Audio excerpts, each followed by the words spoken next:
wanita itu pulang ke rumah untuk pertama kalinya setelah menikah selama 10 tahun.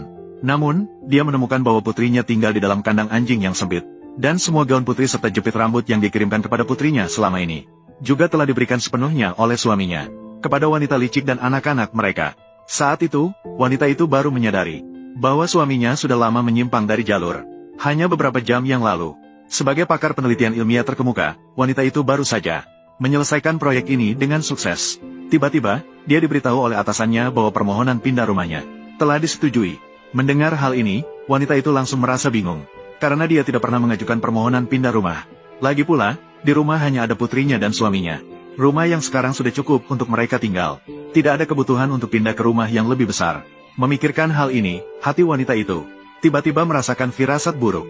Itu berarti pasti ada orang lain yang tinggal di rumah ini. Ternyata, begitu wanita itu pulang ke rumah, dia menemukan bahwa anggrek di halaman semuanya telah diganti dengan mawar yang paling dibencinya. Bahkan kunci miliknya sendiri tidak bisa membuka pintu kamar tidur. Kalian bahkan telah mengganti kuncinya. Benarkah kalian mengira ini adalah rumah kalian? Rumah kalian sendiri. Buka pintunya untukku. Kira-kira komik yang aneh. Aneh, saya adalah. Aneh, saya menerima. Aneh, pengasuh. Jangan menyulitkan saya. Kamu juga sudah bilang, kamu adalah pengasuh. Sekarang nyonya rumah ingin pulang. Sebagai pengasuh, bukankah seharusnya kamu membuka pintu? Melihat wanita licik itu tidak terpengaruh, wanita itu langsung menendang pintu. Tindakan ini segera menarik perhatian tetangga. Ketika wanita itu masuk ke kamar tidur, dia terkejut menemukan kamarnya sendiri telah diduduki secara tidak sah oleh wanita licik. Awalnya, wanita itu mengira suaminya hanya menyimpang dari jalur.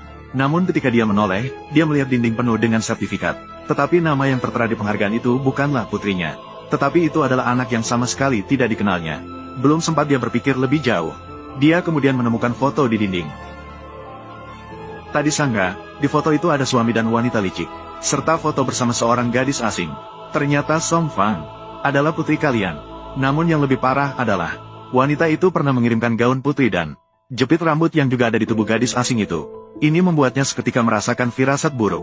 Maka dia segera bergegas untuk mencari putrinya.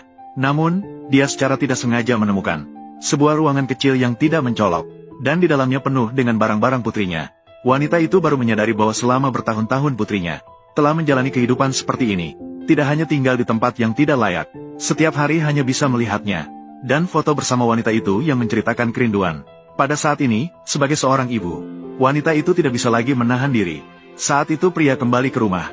Ketika dia melihat wanita itu, wajahnya penuh dengan keterkejutan. Namun, memikirkan semua orang di pabrik selama bertahun-tahun ini, semua mengira wanita licik itulah istrinya. Kini dia akhirnya berhasil menjadi kepala pabrik. Jika dia mengakui wanita itu adalah istri sah, maka muka istrinya sendiri akan hilang. Jadi pria itu pun dengan keras memarahi wanita itu untuk meminta maaf kepada wanita licik. Dia dengan santai mendekati dan meminta wanita itu untuk bekerja sama dengannya terlebih dahulu.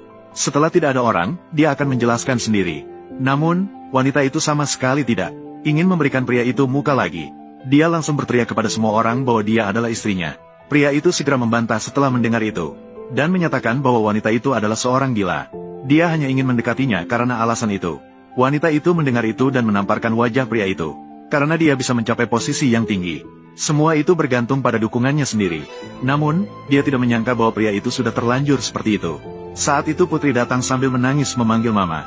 Wanita melihat penampilannya yang berantakan langsung merasa sangat sakit hati. Dan di tubuh putri juga penuh dengan luka. Untuk mencegah masalah semakin meluas, pria pun menyatakan bahwa gadis itu sama sekali bukan anaknya. Wanita juga adalah kakak iparnya. Sejak kakak laki-lakinya meninggal, dia selalu berperilaku gila. Dia khawatir gadis itu akan menderita jika bersama wanita itu. Jadi dia membawanya ke sisinya dan menganggapnya sebagai anak kandung untuk dibesarkan. Selain itu, wanita tersebut juga memiliki kecenderungan kekerasan. Begitu kata-kata itu keluar, situasi langsung berubah. Banyak orang memuji pria itu sebagai orang baik.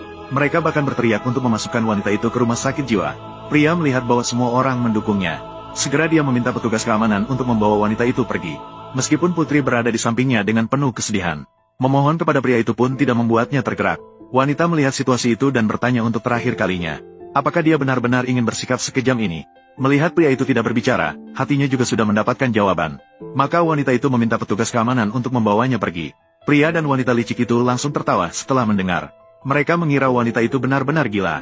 Lagi pula pria itu adalah kepala pabrik. Semua orang harus mendengarkannya. Namun wanita itu hanya tenang dan memberi isyarat kepada petugas keamanan. Apa yang harus dilakukan?